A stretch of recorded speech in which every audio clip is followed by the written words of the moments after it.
Welcome to everybody tuning in for the webcast put on by American Citizens for Taiwan, the coming Taiwanese election featuring Michael Turton. Michael Turton is a writer, blogger, and teacher based in Taichung. He's an astute observer about Taiwan's current events and comments on Taiwan affairs from his well-known blog, The View from Taiwan. What's keen about Mr. Turton is his ability to take to task many of the parachute journalists who come and report on items in Taiwan, particularly from Western countries, and get a lot of things wrong. You can go visit his blog, and we encourage you to do so. He's done a great job of keeping journalists from the West honest and taking them to task when they get things wrong. Without further ado, please welcome Michael Turton. Hi. My name is Michael Turton, and I'll be talking to you today. Dan was telling me that there's a 45-second delay. He was going to put a 45-second delay in the system here, but since it's 2 a.m., there's already a 45-second delay in my brain right now. So, I know. Okay, so let's get right down to it. I'll be talking today about the election. We'll be looking at the presidential election and also the legislative election and perhaps some of the long-term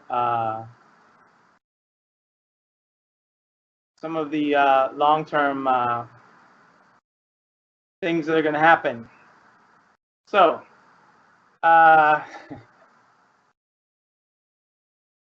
for the last couple of weeks, I've been racking my brain trying to figure out what I was going to say today, because it's been a really dull election until Monday. And over the weekend, there was rising pressure on the KMT to replace its candidate, Hong Xiu-zu. And sure enough, on Monday, they announced that she was going to be switched out, very likely for the KMT chairman, Tu Li-run, Eric Tu. So, let's see. I guess we're on slide 3 here. Things got interesting this week, like I said. Here's the people we'll be talking about and looking at today. Tsai Ing-wen, of course, you know her. Born in 1956. She's a Hakka, which has helped the DPP a lot with Hakkas. She's a policy wonk, PhD, chairman of the DPP, presidential candidate, and very likely the future president of Taiwan. We hope. Tu Li-run, yes, the mayor of New Taipei City, which, don't forget, is the most populous city in Taiwan. He's chairman of the KMT, and he will be the likely candidate. We won't know for a couple more weeks for the KMT. He's also the former Taoyuan County chief. He's a mainlander, and his father-in-law is a wealthy Taiwanese, a KMT heavyweight. And, oh my, how did that get there? Sorry about that. That's Hong Xiu-zu. She's the current KMT presidential candidate, longtime legislator. Jumped into the primaries, the only real candidate. The bitter end nationalists love her, but she's going to be replaced this week. I have a certain respect for her. She's an authentically herself. And here's Wang Jinping, the Speaker of the legislature, a broker, well respected by the DPP and the KMT, very well liked around Taiwan. He's the unofficial head of Taiwanese KMT legislators. He's from Kaohsiung. And it looks like at the end of this election, this powerful man, who is probably the only man who could save the KMT, will not have a position. So interesting things are happening. Way back in April and May, the KMT chose Hong Xiu-zu in their primary. She was the only serious candidate. None of the other well-known KMT heavyweights, major politicians, would step up and run. So basically, she got the position by default.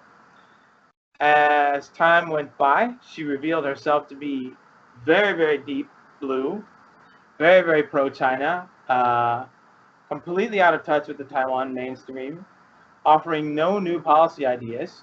Her policy ideas were the same as Ma's, the free enterprise zones, getting closer to China.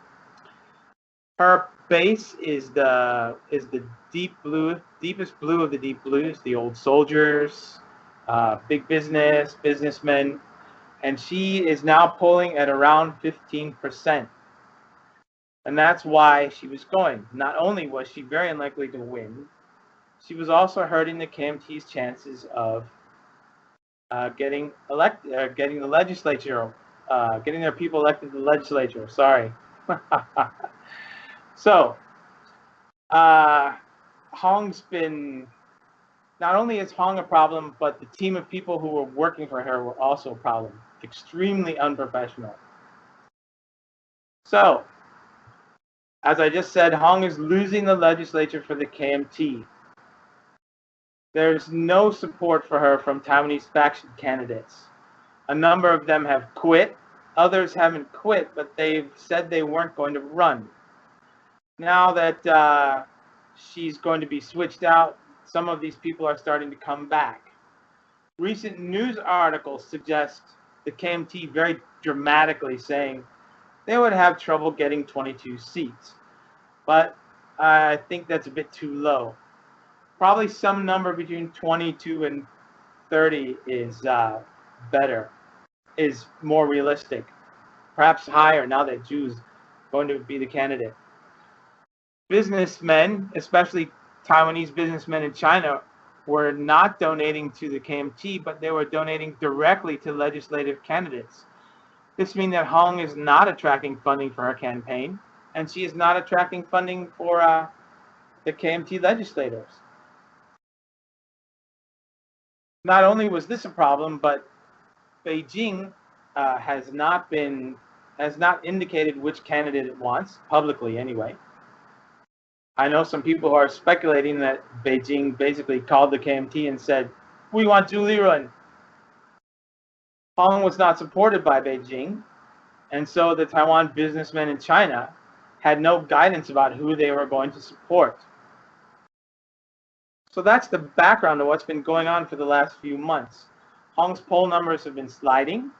Tsai's poll numbers have been rising, basically, and holding around 45, 47% in every poll. Hong has been such a poor candidate that the DPP has been able to run a very low-key campaign, very well-run campaign, with Tsai talking about public policy, Tsai appearing with different groups of people, while Hong has talked constantly about she's the right choice, she's got the right values, and in many cases, we have no idea what policy she's going to adopt or what she's going to do after she's elected.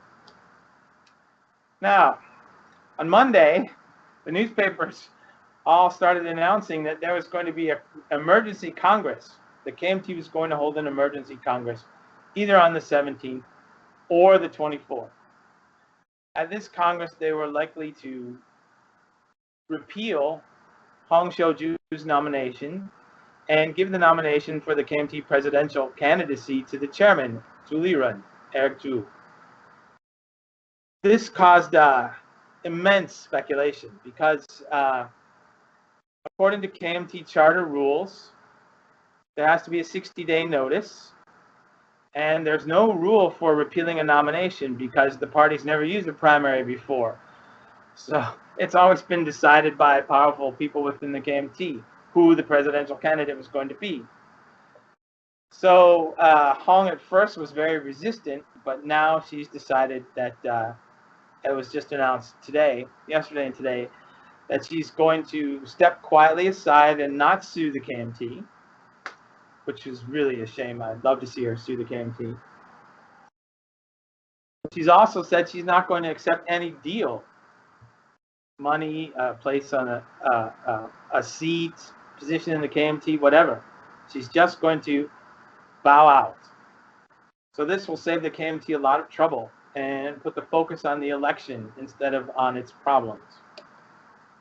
All right, here's some of the recent poll numbers.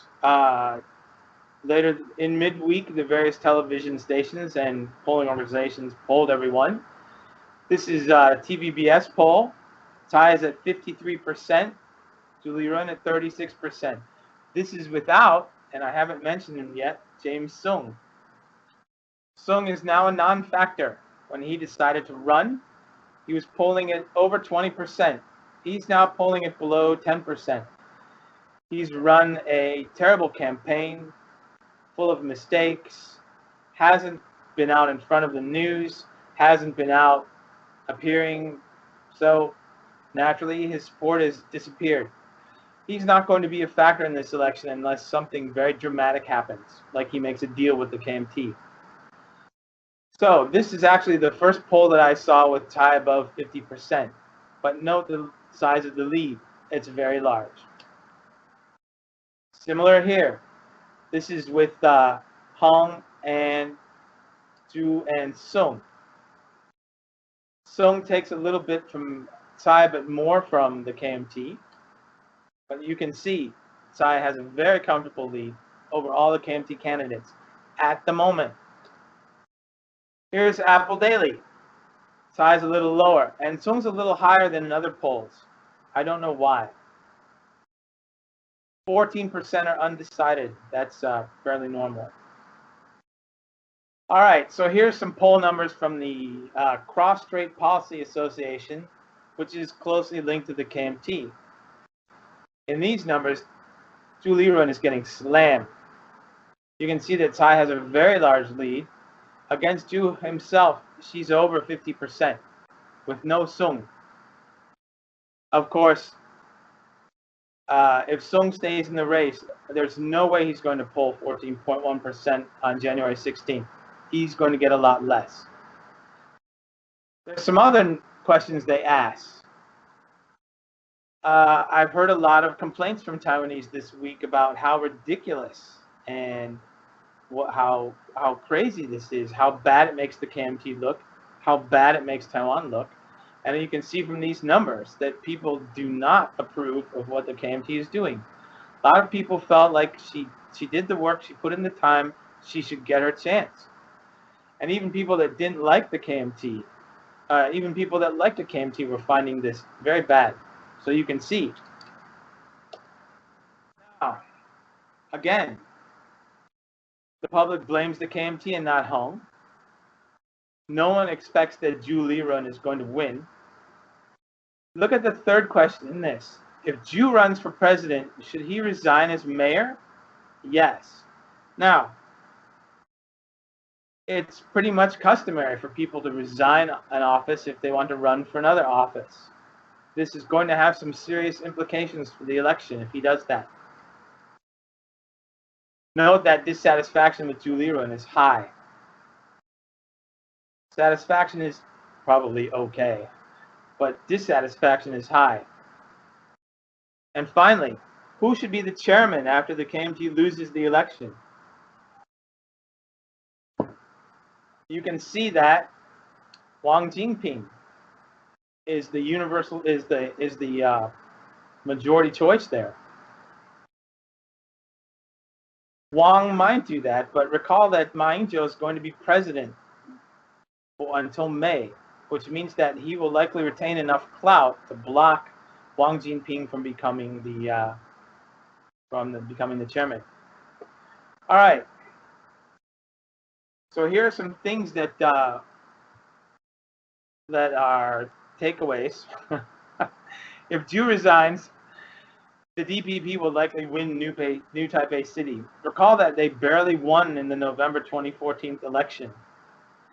Voters have repeatedly said in poll after poll they do not want him to run, they do not want him to resign, and they will not vote for the KMT if he resigns. If this happens, the DPP will control all 6 of the major municipalities. And that will be very bad for the KMT in future elections. Not only will Zhu's resignation hurt the KMT in the presidential election, it's going to hurt them in the legislative election.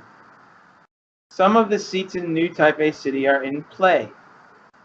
The KMT might lose them. This won't help. And don't forget, New Taipei City is now the most populous city in Taiwan. It has more people than Taipei proper.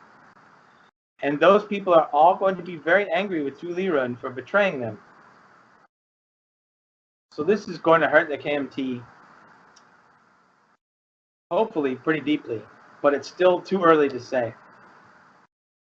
Okay, the China factor. Beijing never said it supported Zhu Lirun. I'm sorry, Beijing never said it supported Hong Qiuzhu. It's been very slow to arrange seats back for Taiwanese businessmen, since not all of them vote KMT, and Beijing was afraid that there would be some very high DPP vote totals. Finally, though, with the likely switch for Zhu Lirun, this week, Beijing announced that it's going to drastically reduce tourist arrivals during the election to make room for the Taiwan businessmen. So tourist arrivals, various numbers are being reported, 25% cut, 30% cut, up to 95% cut. So tourist arrivals from China will go down, and Taichung will be on those planes. That's what Beijing thinks. But remember, the election is January 16th. Chinese New Year is February 8th. That means there's only 3 weeks between the election and Chinese New Year, and businessmen, a lot of people are going to say, I really want to spend all that money and go home and vote, then go back, then turn around and go home again? Or do I go home once and then stay for 3 weeks before the new year begins, when the books are getting cleared and orders are getting finished and everything is getting done? It's going to be a difficult decision, and I think fewer businessmen than people think are going to be on those planes. There have been news reports saying that the number of businessmen planning to return home is small. So, again, this will be very good for the DPP. All right, let's look at some maps, because I like looking at maps. All the gray areas and blue areas, just think of them as KMT, except for Taipei. But look what the DPP controlled after the November 14th election.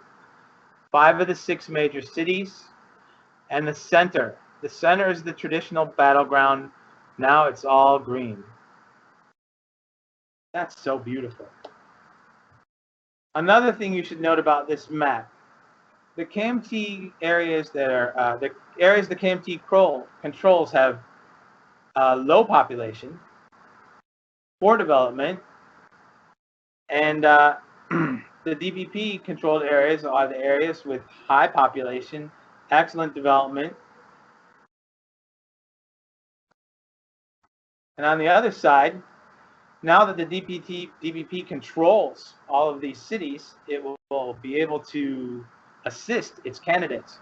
Remember that city mayors, the mayors of Tainan, Kaohsiung, Taoyuan, New Taipei City, Taipei, and Taichung, those city mayors appoint all of the local officials. In the counties, those local officials are voted. This means that the local officials will be all be supporting the KMT, supporting the DPP in DPP-controlled areas. And this will, of course, help the DPP's election prospects. Okay, I want to talk a few minutes about what this means for the long term. We are living now, we are witnessing a revolution. Taiwan is changing. The politics are going to change. I think this will be the beginning of the end for the KMT. It's going to be a very long, long end. But if you look here, in the long term, the KMT is completely locked out of the South. It will be a long time before any KMT politician is a county chief or a mayor in the South. It is likely locked out of the center. Where are KMT politicians going to go to develop new power bases? Well, take a look at that map. There aren't many places with large populations and lots of money where KMT politicians can go to develop their own power bases and cultivate the KMT at the local level. That's so nice to think about. Long term, of course you all know this, everyone under 40 identifies as Taiwanese. So the KMT's voting base is slowly aging. Don Rogers, academic, scholar, in 2010, he polled 1,000 college students all across Taiwan. Of those, just 2 identified as Chinese. Just think about that. The other 998, all Taiwanese. Now, these Taiwanese don't necessarily support the KMT, don't necessarily support the DPP, but they are not going to support the KMT. People are really fed up with the KMT right now. Okay, also in the long term, these new social movements, the new parties, these are also hostile to KMT's big business, land developer support, and they are very hostile to China. They don't trust the DPP. Many of them consider it to be a sellout to business.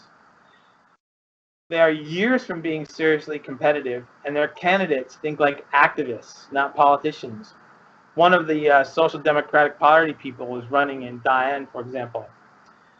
And people ask her, well, tell us about Diane.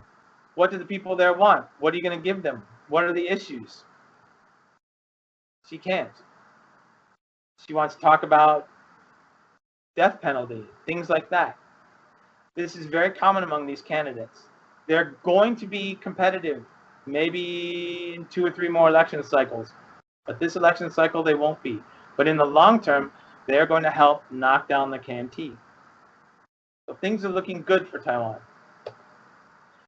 Here are some other problems that a lot of us have been noting with the KMT. The KMT is a layer cake. It's not a political party. It has no structure that connects the bottom to the top. In the United States, people can climb up the party network.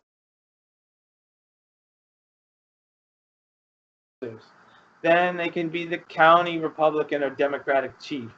Then they can work at the state level. Then they can be brought up to the national level. Senators, congressmen, whatever.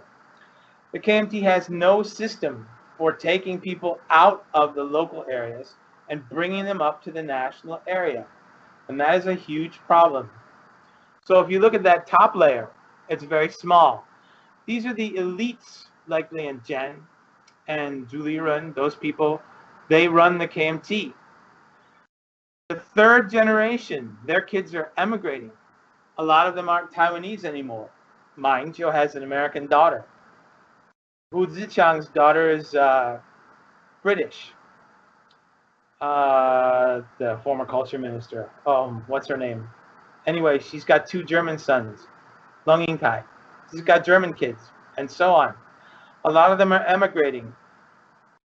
Others are simply becoming Taiwanese.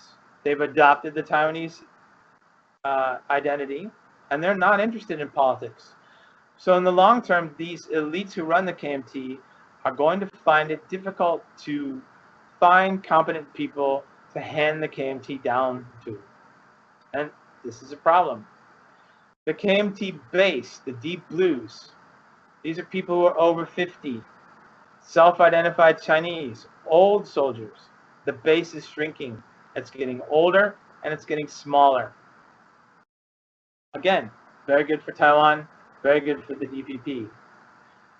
And the bottom here, the Taiwanese faction politicians. All over Taiwan, many local politicians belong to the KMT. As I said, the KMT has no structure to get talent up to the top. Since there's no way to rise, people aren't bound to it. And I think we all know local politics are somewhat dirty in Taiwan. And so local politicians who want to rise find themselves with problems. They've made deals. And what else? Right here.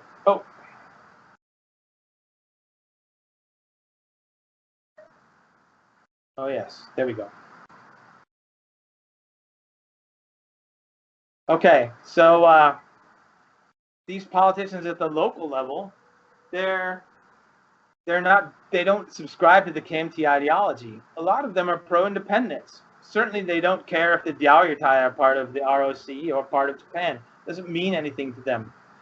So there's no ideological commitment. There's no social commitment, and there's no way to rise in the KMT. And they're dependent on flows of money that are sent down from the central government for projects.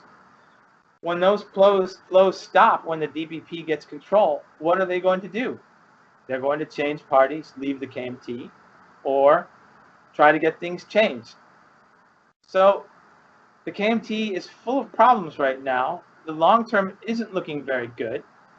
And I'm a very pessimistic person, but I haven't been this happy about Taiwan politics since 25 years ago when I first started working in Washington, D.C.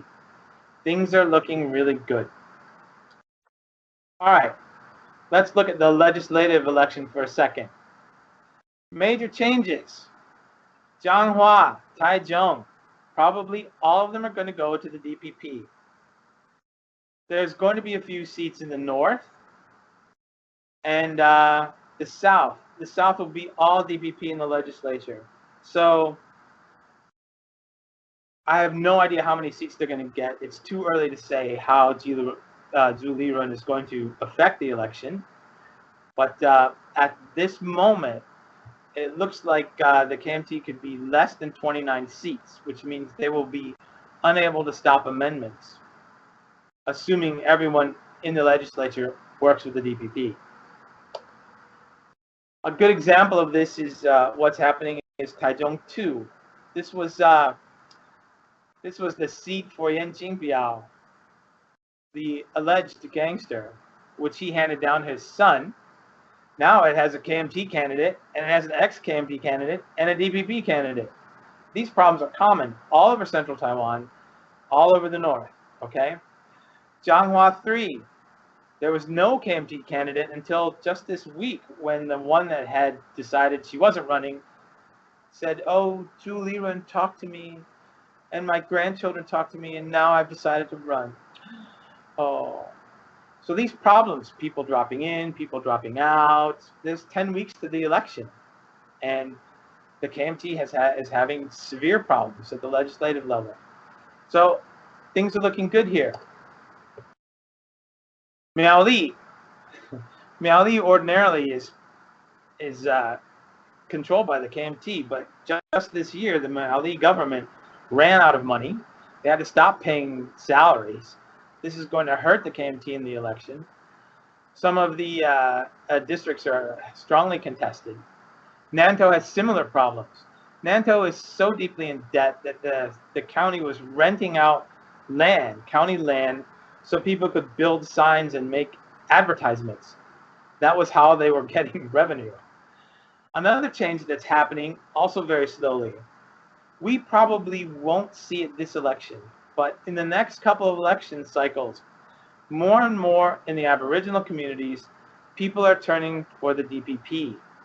It's only the beginning of this trend. It's going to be a while before we start feeling it. But I'm very optimistic about this. And it may affect the election in places like Nantou, a little in Hualien, and elsewhere. Probably in Hsinchu too. All right, in the north, Taoyuan, Taipei, New Taipei City, there are 26 seats. The Taipei seats will probably all go to the KMT. In Taoyuan, there are 18. In Taoyuan and New Taipei City, there are 18 seats. 6 in Taoyuan. Probably 2 are contested in Taoyuan. In New Taipei City, maybe 4 or 5. Again, though, we haven't seen the effect of Zhu Lirun stepping down, if he steps down. So this is all very, very, very, very speculative. It should also be noted that in the 3 northern cities, Tsai Ing-wen leads. Leads either Hong Xiuzhu or Zhu Lirun. In the south, in the center, Jianghua, Taichung. In Miaoli, Hsinchu, Tsai Ing-wen leads all the way across. So things are looking pretty good.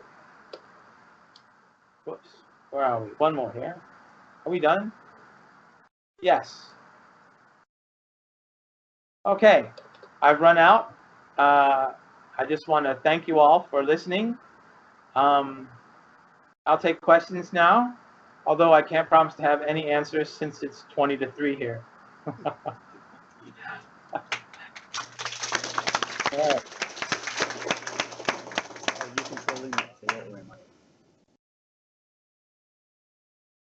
Okay, can you hear us, Michael? I certainly can. Okay, great. All right, so we'll take some questions from in the room right now.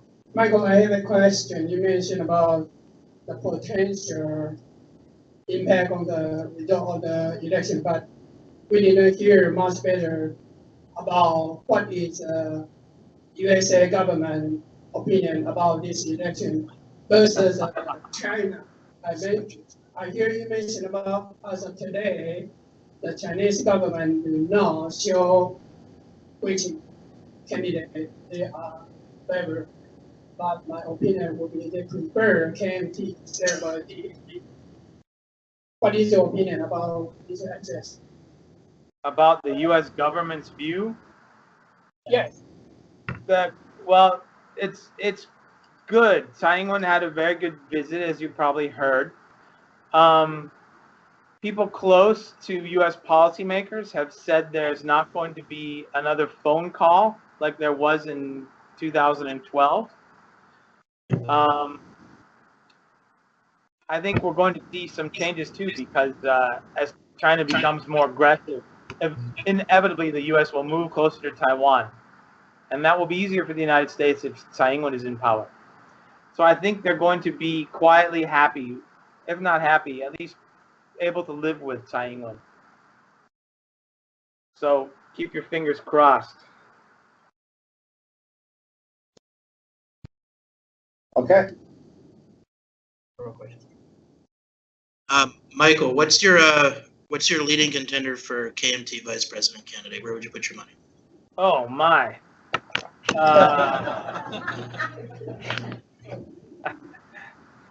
That's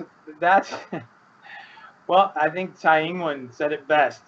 Nobody cares who the KMT is running for president, and I guess that goes double for vice president. I would say it's going to have to be a Taiwanese, but who? Who? I have no idea who they're going to pick. It's a mystery. I don't even know who Tsai Ing-wen's going to pick, since William Lai's been taking a beating recently, and I'm thinking probably Tunju. Well, many people are saying Tunju will become the next premier, not the vice president. So the vice president choice is a complete mystery. Good luck. Hi, Michael. Thanks for your very informative information on the line. I have a question about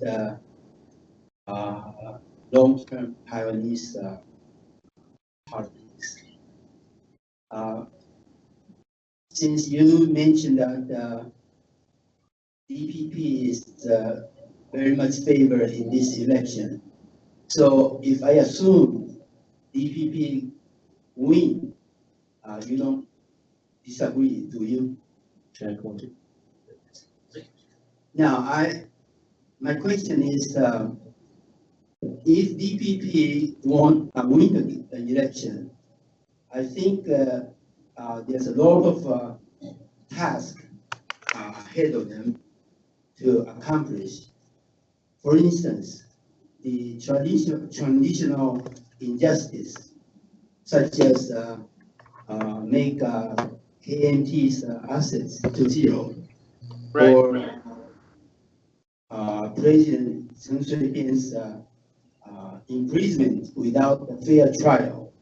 All these are very hot potatoes. What's your comment on this? Well,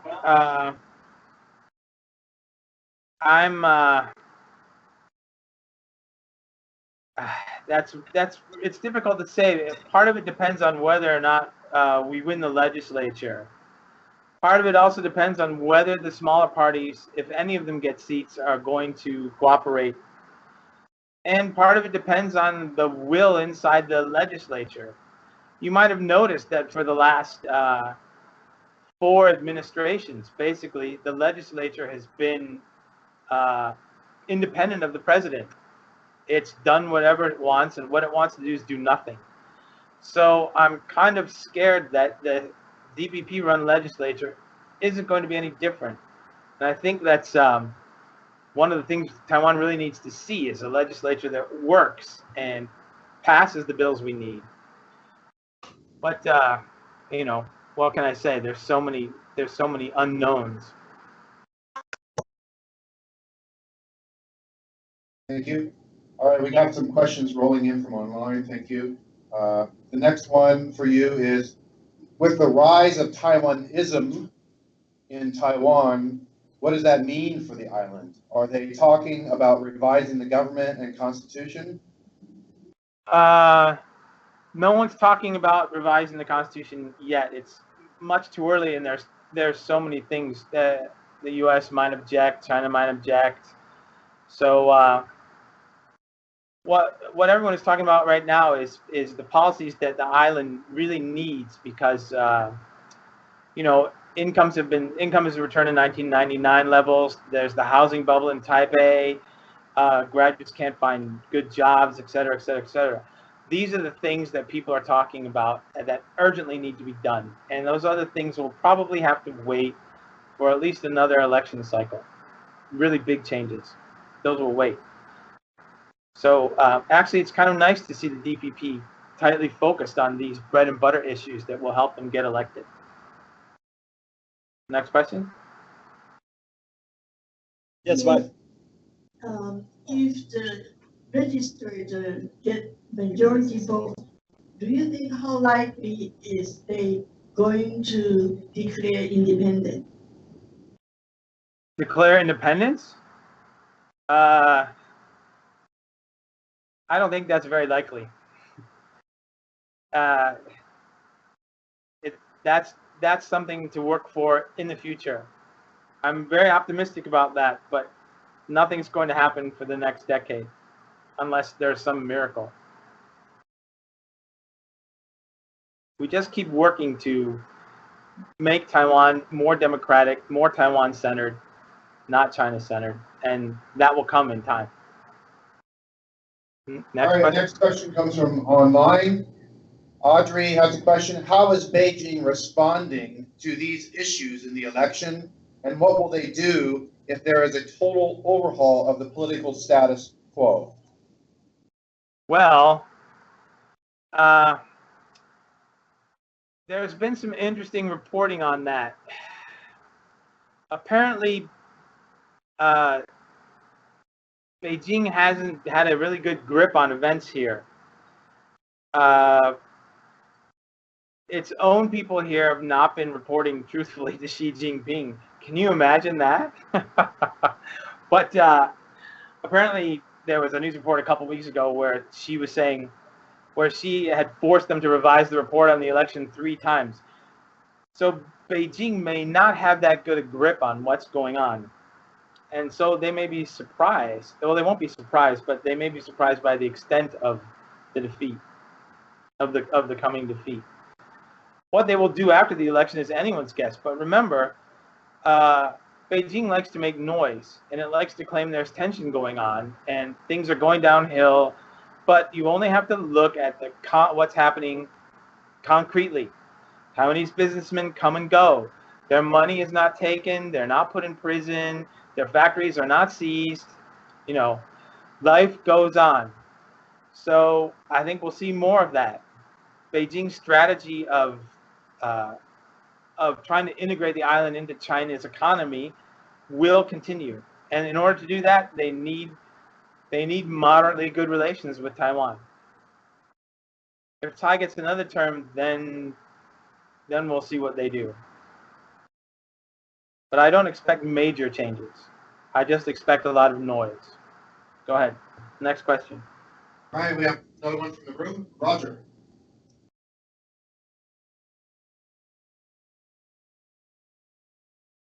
Michael, I am kind of wondering what happened with Tsai Ing-wen get elected. What happened will be to the censorship case. Will he be reappear for his case? The second one is KMT used to have a very much money, so-called a bribery campaign. He has lots of money. That will happen in the future. How good the chance KMT will using their money to win the election? Thank you. Well, I think that's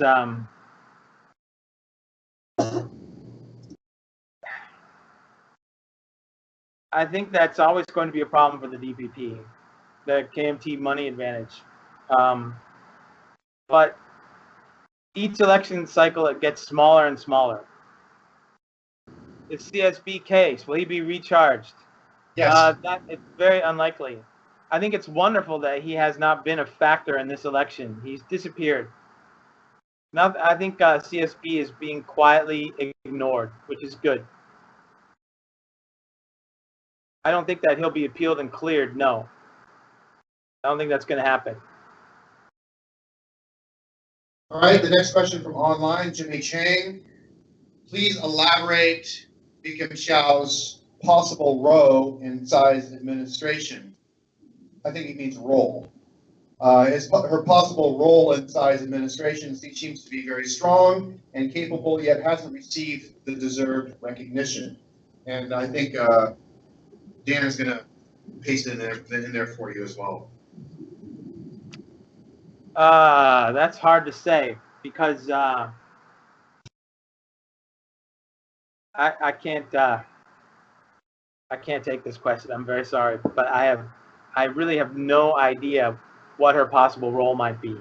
So. All right, thank you. In the room, Ma has been scuttling the KMT on Taiwan for the best part of his 2 mandates. Some on Taiwan even believe that Mark Ma is on a mission to do so. Question? I guess, what's your comment about that? My comment is, I almost wish we could have another 4 years of Ma Ying-jeou, because then the KMT would be finished. But we've got another 6 months, so he's going to do a lot of damage, both to the KMT and unfortunately to Taiwan. So, go ahead. Well, that brings up a good question that actually I've had. What is your, and I know it's going to be pure speculation, but can you run, what are possible bad case scenarios or worst case scenarios that the Ma administration could continue to do once he knows that he's lost, or those votes come in and there's no turning back, there's no denying it anymore? What could happen in those 4 months? And based on those worst case scenarios, how might the U.S. step in if he toes outside some sort of red line, especially with the Obama administration or even our own members of Congress here? Just what's your thoughts on that? It is kind of a scary proposition to me. What could happen during that time? Well, I don't think he can do anything because he's so involved with the KMT. First of all, he's obsessed actually. And after the election, when Zhu loses, he's going to try to regain control, and so that's going to take up his energy, his focus on the KMT. I think Ma dreams actually of stepping down and still running things. But as far as foreign policy or change of status or that kind of thing, everything's going to have to somehow be accountable to the people here. And the people here are, especially the young people, are awake. And they won't put up with him signing a peace treaty or all that kind of stuff. There'll be people in the streets.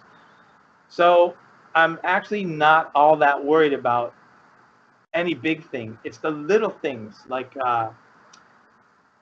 disrupting relations with Japan and the Philippines. Those are things like that Ma can still do that can really do a lot of damage for us. So I think Ma's been his fangs have been pulled. He's been handcuffed and he's focused inwardly. So I'm not all that worried about it, but I still worry some nights. Questions in the room? Hi, Michael. So you show that the kind of the Taiwan identity change in the young generation. Do you also anticipate some economical business structure change in Taiwan that kind of that comes with this identity change? Wow, that's huge. That's really huge. Well, you know, the export economy, there's so many things we could talk about with this. The big economic change, I think it's going to be less change than people think, because the problems that Taiwan has are structural, and they're not going to change very rapidly. So I'm sorry, I don't really see anything revolutionary happening in the next 5 years or so. Okay, we're gonna do two more questions and then we'll wrap. I think I've seen Michael's eyelids go a little bit lower, a little bit lower, a little bit lower as it approaches 3 a.m. in Taiwan. So next we'll do online. Last question. Well, let me ask this because I got two questions online. So we'll take the next one from Kelly. She asks online, how important do you think it is for Taiwanese people to go back to Taiwan and vote? So she people overseas. It is so important. It's good for Taiwan. It's good for our democracy, and it's like a sacred ritual of the new Taiwan identity. It helps make democracy part of the Taiwan identity, and also, when people fly back to Taiwan, it shows the whole world how much Taiwanese value their democracy, and that will increase support for Taiwan around the world and make people think that Taiwan's democracy is something worth defending and fighting for. So really, really, really important is my answer.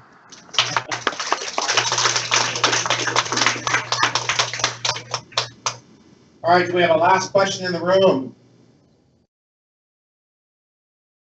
Okay, hold on a second here. Okay.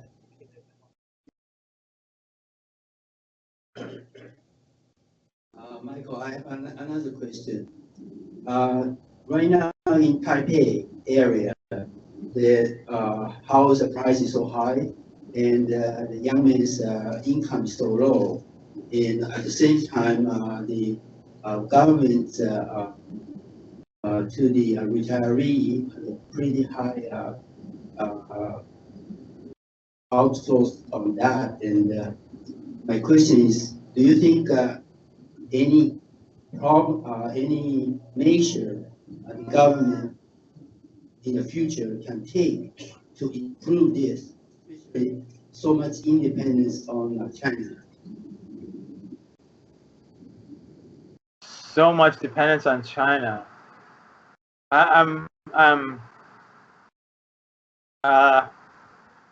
Well, the house prices are high because of the land tax, the assessed value, and that's driving a lot of new construction, and people are going to be very reluctant to change that. I don't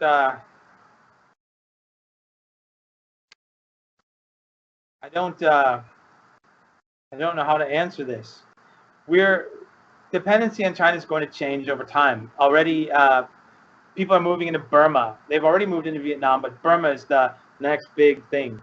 And we're going to see Taiwanese business moving there. There's new investment in Indonesia. So very naturally, there'll always be Taiwan businessmen there because they've become an expatriate population. They've adopted that new country in a way. But I'm optimistic again.